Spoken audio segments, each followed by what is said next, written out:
Hello everyone, my name is Eric Ackerson. I'm the Public Information Officer for VITEMA.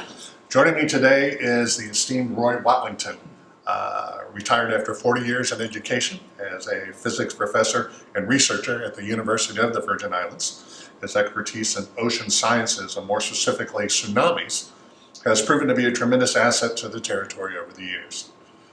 He is also the co-author of Disaster and Disruption in 1867, Hurricane, Earthquake, and Tsunami in the Danish West Indies. He has also been recognized by the National Weather Service in 2014 as the Tsunami Champion. A hefty title to bear, Mr. Watlington. Thank you for being with us today, Roy. I appreciate you coming in and sharing your expertise here on Tsunami Awareness Week in the territory. VITEMA gets a lot of questions. We have a lot of community outreach, and thus we stir up a lot of conversation, which is the ultimate goal in dispersing accurate information and facts. We have you on today, and we're interviewing you through Tsunami Week because I want to run by a couple of those common questions that we have and get some decisive answers, some go-to. So these are some things that I know you've probably have been asked many a time, but for our viewers, it's something that's significant information we'd like to get out to the public. What is a tsunami?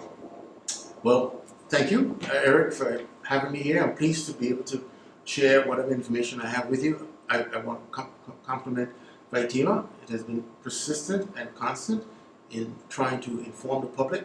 A tsunami is a series of waves, not one usually, that is generated by some sudden, very energetic disturbance in or near the Earth's crust. As a series of waves, they have very long wavelengths, and so the time of arrival between the different portions of the wave could be from 5 minutes to many, many minutes. The first wave is usually not the greatest wave. The misconception that occurs very often is that you can tell when a tsunami is finished, when the last one has happened. But tsunamis do interesting things, especially in a basin such as the Caribbean Basin.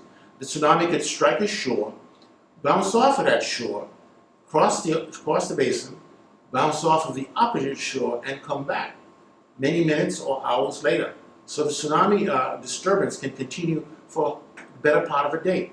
The reason for stressing that is that it's important for people to understand that they cannot really themselves know when the tsunami is over. They have to wait for the all clear that comes from the emergency management, the official all clear.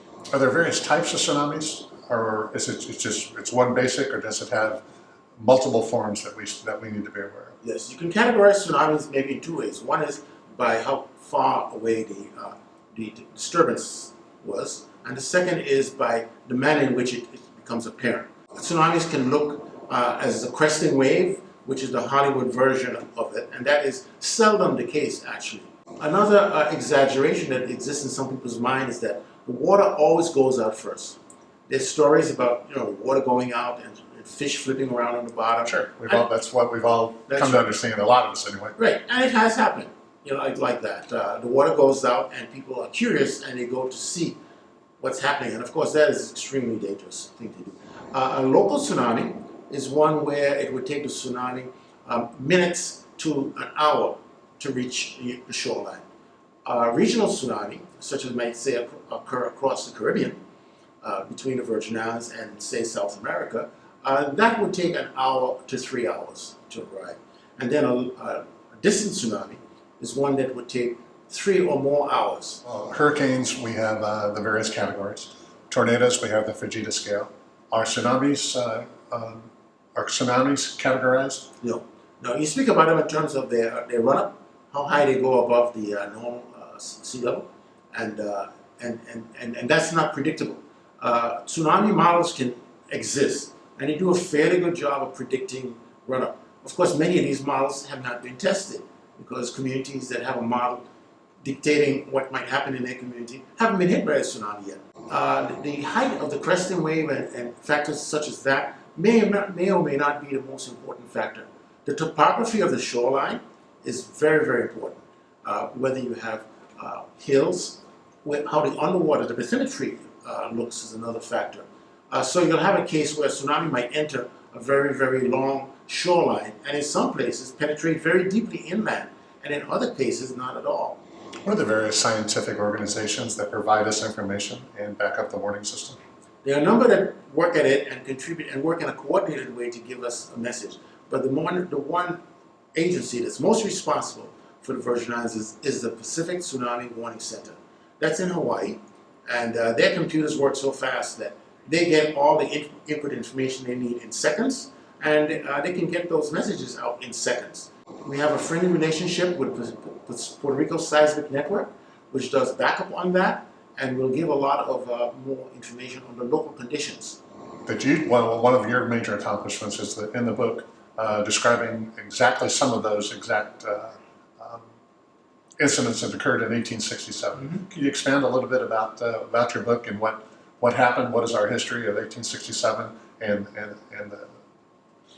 the fact that it is still studied this day as one of the prominent tsunami incidents around the world? We had the most deadly hurricane to ever hit the Virgin Islands, called the Cecil hurricane. It came in from the east, and by the time it had moved to Puerto Rico, between the British Virgin Islands and the U.S. Virgin Islands, specifically St. Thomas and St. John, St. Croix was somewhat spared, between 500 and 600 people had lost their lives. And just while the Virgin Islands and the British Virgin Islands and Puerto Rico were beginning to recover from that hurricane, an earthquake occurred on November 18th.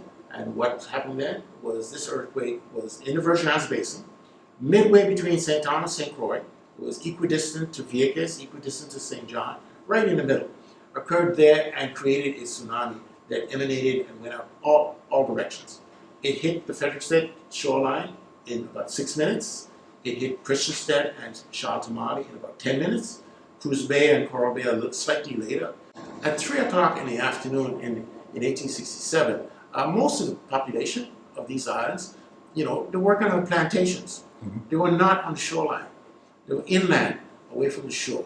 The fatalities that occurred, and almost all the major damage, was on the shoreline. Compared to today, at 3 o'clock in the afternoon, everybody's on the shoreline.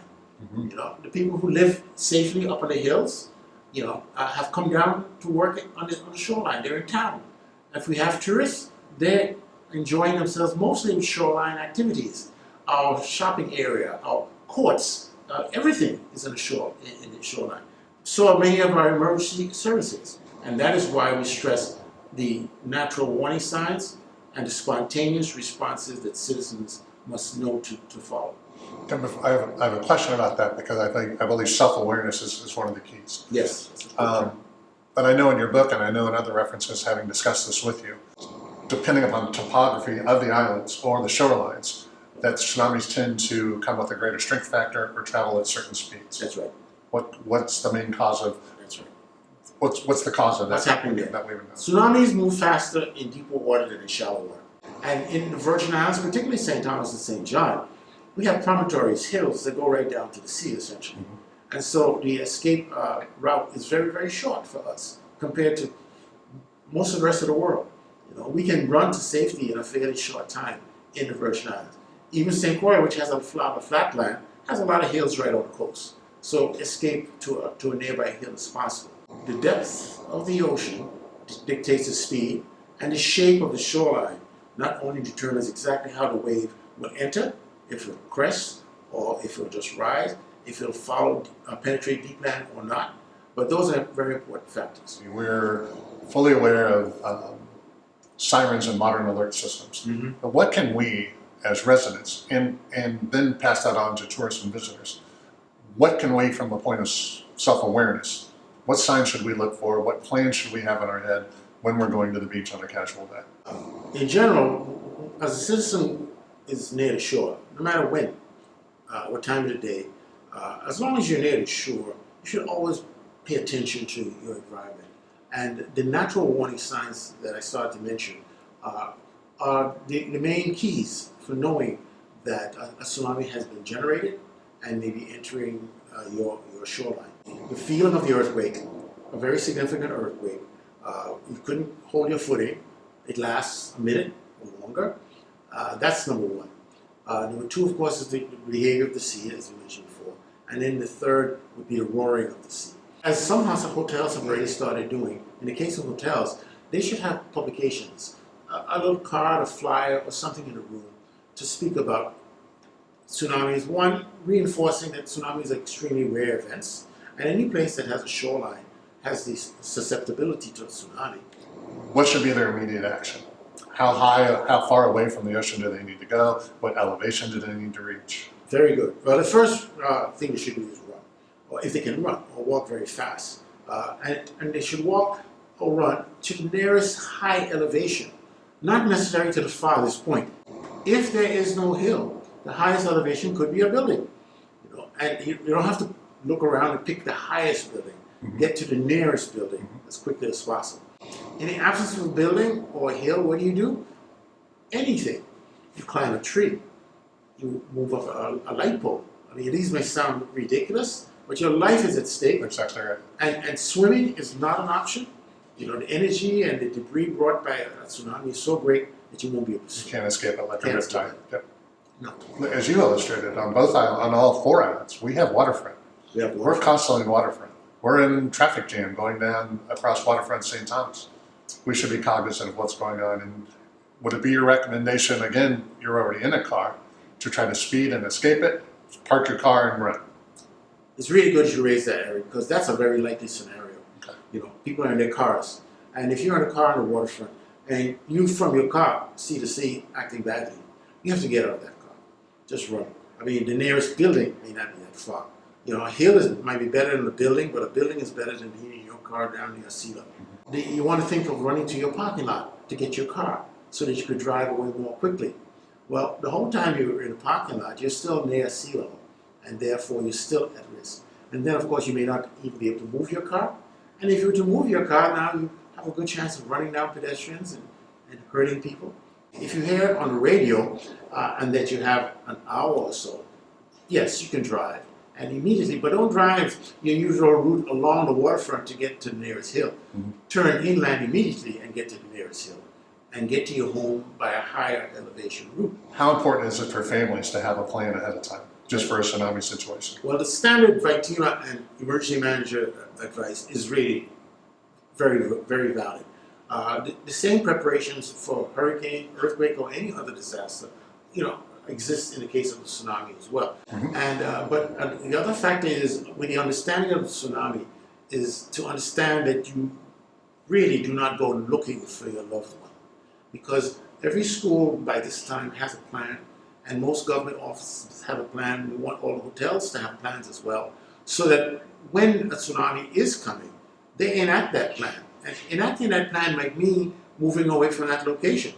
So for you now to go to that location looking for your child or looking for your loved one, would be a very unfortunate thing. And of course, I think I've heard VITEMA personnel say, have a contact person that is off island. And that's still very, very sound advice. Is there a predictable season, or does the water have to be at a certain temperature or a certain time of year that we can expect more tsunamis than not? No. Tsunami can occur at any time, in any season, day or night.